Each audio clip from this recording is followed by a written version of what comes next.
Alhamdulillahi Rabbil Alamin, as-salatu as-salamu ala man la nabiyya ba'da. Në rambetur nga tema e kaluar, argumenti I fundit, dhe që është hadithi që e transmeton sahabi nderuar Abdullah ibn Mas'ud radiyallahu ta'ala anhu, se ka thënë: "Khatta lana Rasulullah sallallahu alaihi wasallam khattan, thumma qala hadha sabilullah."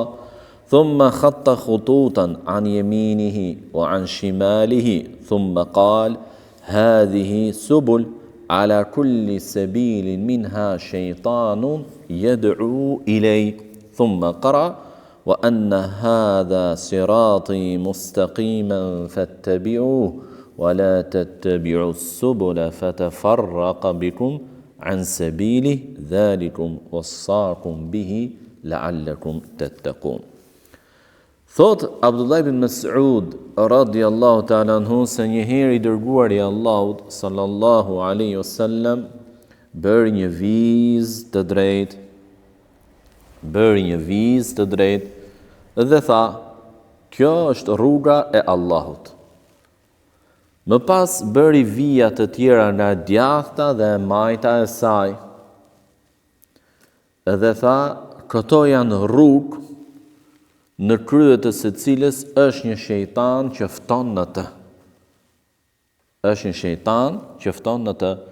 Dhe më pas, për të përforcuar tregimin hadithin e tij, profeti sallallahu alaihi wasallam lexoi ajetin kuranor ku Allahu I lartësuar thot: "Wa anna hadha sirati mustaqiman fattabi'u."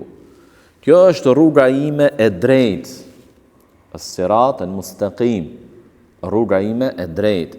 Dhe sirat ka kuptimin e rrugës së drejtë dhe të gjerë, si ndoshta bulevardit që I themi ne, paka shumë.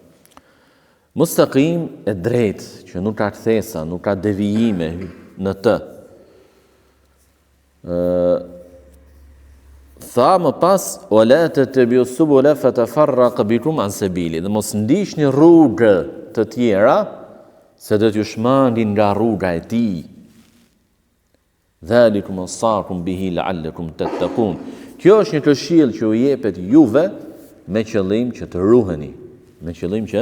ruheni. Ky është hadith madhështor vëllezër.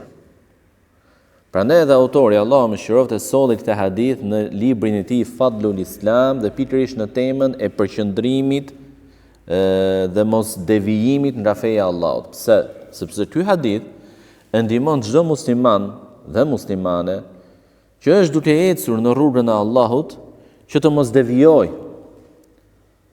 Ta di se çdo devijim nga rruga e Allahut thirrsin e të është shejtani. Edhe çdo largim, çdo devijim nga rruga e Allahut do të çojë në pasimin e shejtanit. Dhe se rruga e Allahut është vetëm një. Nuk ka alternativë tjetër për njeriu në këtë botë përveç rrugës së Allahut Azza wa Jall. Nuk ka rrugë që të shpije në kënaqësinë e Allahut dhe në xhenetin e tij përveç rrugës së Allahut që na tregojnë I dërguari I tij alayhi salatu wassalam. Bëri një vijë të drejtë. Dhe në këtë hadith shohim se si profeti sallallahu alaihi wasallam nga dëshira e tij e madhe, nga përpjekja e tij për t'ia sqaruar muslimanëve çështjet delikate sa më mirë, sa më qartë, e bëri këtë gjë nëpërmjet një shembulli, nëpërmjet një demonstrimi. Gjë që na tregon se profeti sallallahu alaihi wasallam kur mësonte sahabëve të tij fen, nuk ndiqte të njëjtën metodologji. Për shembull në formë monologu, kur dikush flet dhe të tjerë vetëm dëgjojnë. Jo. Por kishte raste që ndiqte edhe metoda të tjera. Siç është në këtë hadith në formë demonstrimi. Ç'është demonstrimi? Shembulli, bëri vijën e drejtë dhe përbëri saj nga djata dhe majta, bëri vija të tjera. Dhe kjo ndikon që ai që është prezent ta kuptoj, jo vetëm ta kuptoj mirë, por të zgjojë tek ai kureshjen dhe interesimin për ta përvetësuar të njohuri këtë çështje sa më mirë. Dhe kjo gjë ndihmon që të mbes gjatë edhe në memorien e tij. Dhe e bën dëgjuesin deri diku pjesëmarrës me mësuesin e tij, në këtë rast me profetin sallallahu alaihi wasallam. Dhe vëllezër, kjo është një çështje që diskutohet jo vetëm sot, por edhe kur më parë është diskutuar metodologjia e mësimdhënies quhet.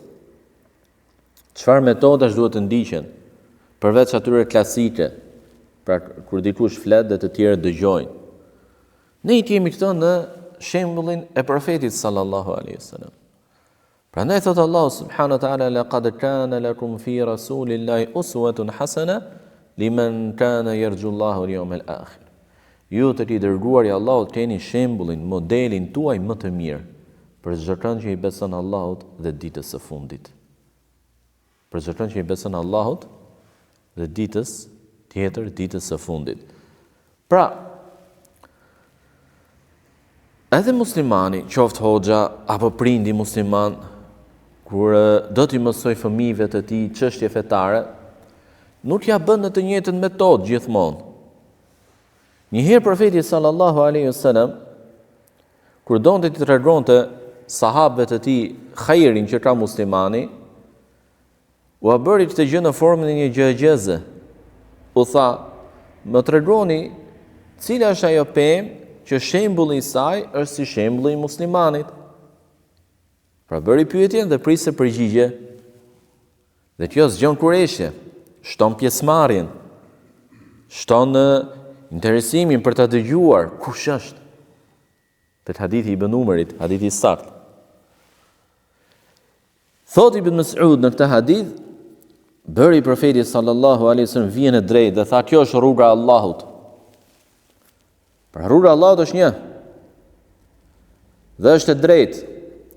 Nuk është e harkuar, nuk është e përkulur, por e drejtë. Gjë që do të thotë se është rrugë pa ekstremitete, pa të dy anët e ekstremizmit, të teprimit dhe të nënvlerësimit, të neglizhimit. Jo, por është e mesme. Rruga që ndjerin bidatçint,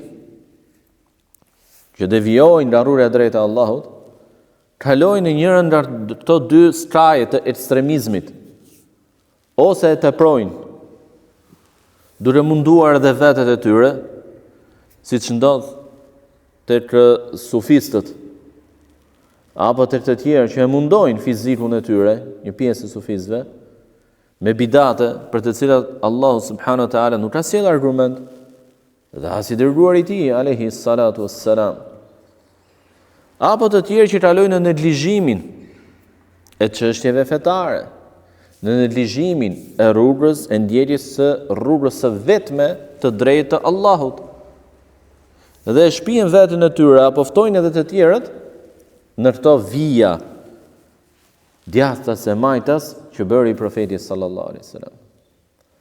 Dhe hadithi tregon se çdo kush që del nga rruga e Allahut, po ndjek rrugën e shejtanit. Nuk ka alternativë të tretë për njeriu. Ose do të ndjekësh rrugën e Allahut dhe ajo të shpihet në xhenet, ose do të ndjekësh rrugën e shejtanit dhe ajo të shpihet në xhehenem. Lind pyetja, cili është kuptimi me shejtanin e përmendur në hadith, që qëndrojnë në këto rrugë të tjera dhe ftojnë njerëzit? A është shejtan, kuptimi vetëm shejtanët prej xhindve apo edhe prej njerëzve? Edhe prej njerëzve. I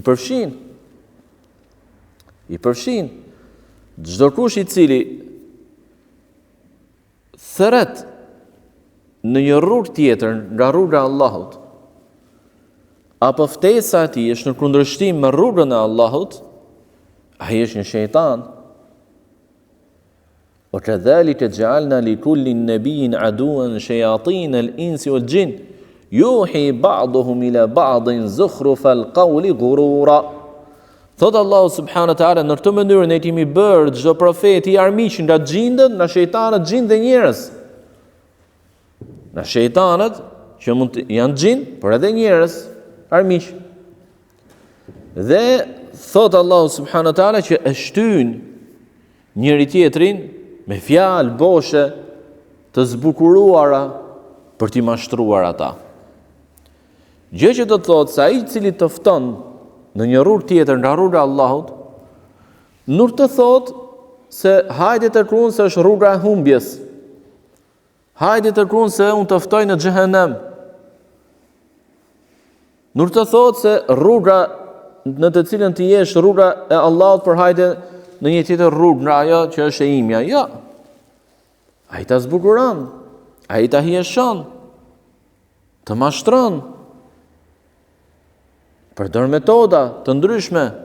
Nuk mjafton duke e provuar vetëm një herë apo dy herë, por vazhdon gjatë gjithë kohës. Si të marrë dhe të heq ty nga rruga e drejtë e Allahut subhanahu wa taala. Dhe tha Ibn Mas'ud radiallahu ta'ala anhu se profeti sallallahu alaihi wasallam më pas lexoi ajetin kuranor: wa anna hadha sirati mustaqima. Kjo është rruga ime e drejtë. Rruga ime. Ime këtu për emri pronor Allahu azza wa jall. Pra ime ka për kuptim Allahu subhanahu wa ta'ala. Dhe u quajt rruga e Allahut për t'i dhënë rëndësi asaj. Pra, si një pronë e Allahut azza wa jall për t'i dhënë rëndësi asaj, pra që rruga e Allahut është detyrë të ndiqet. Është rrugë e madhërishme që të çon tek i plot fuqishmi.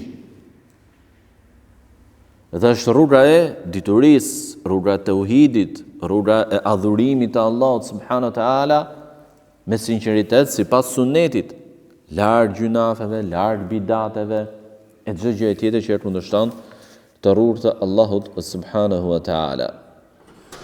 Gjithashtu vëllezër, duhet të dimë se nuk është kusht që këto shejtan për njerëzve apo xhinëve që të ftojnë dhe përpiqen të devijojnë nga rruga e Allahut subhanahu wa taala, domos duhet të rinë patjetër me ty.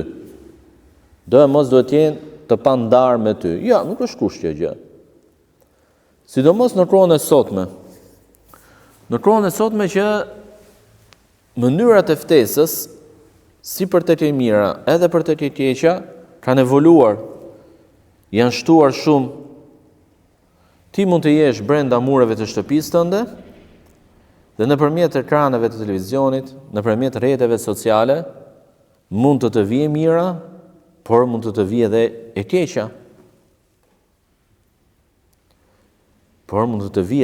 e keqa. Sa kanë humbur për kësaj gjëje?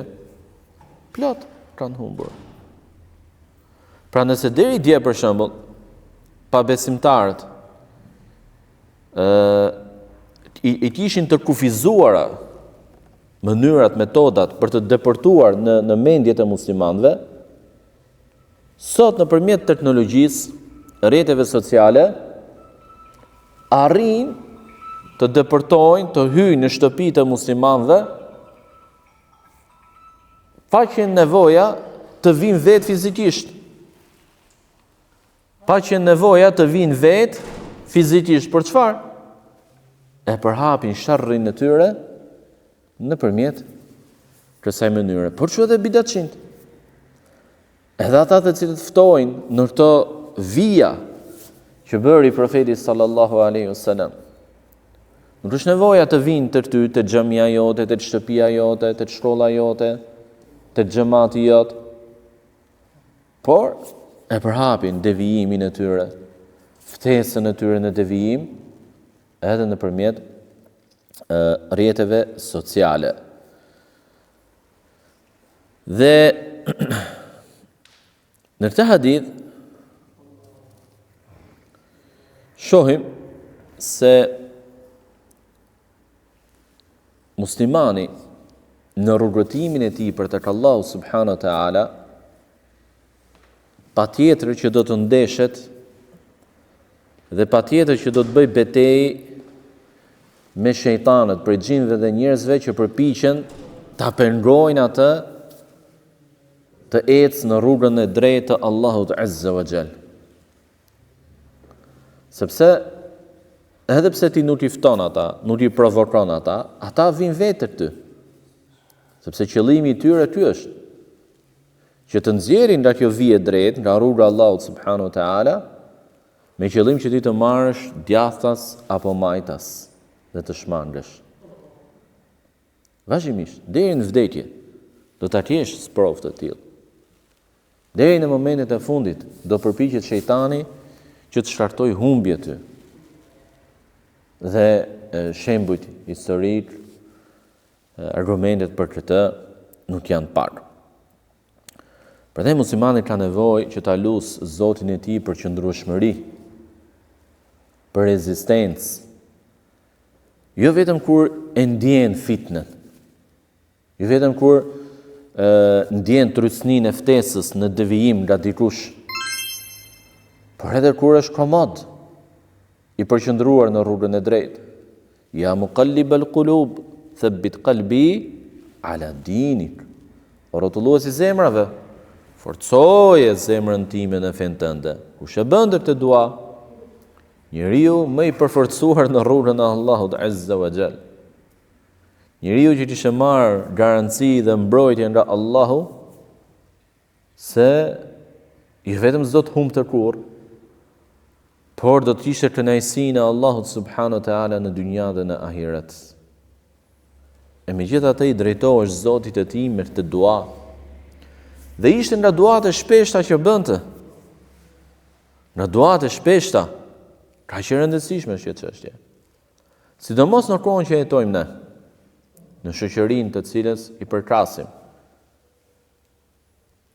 Shoqëri e mbushur me ftesa në humbje, ose nëpërmjet gjunafeve, ose nëpërmjet dyshimeve, devijimeve, gjunafet të njohura, devijimet nëpërmjet teorive të ndryshme,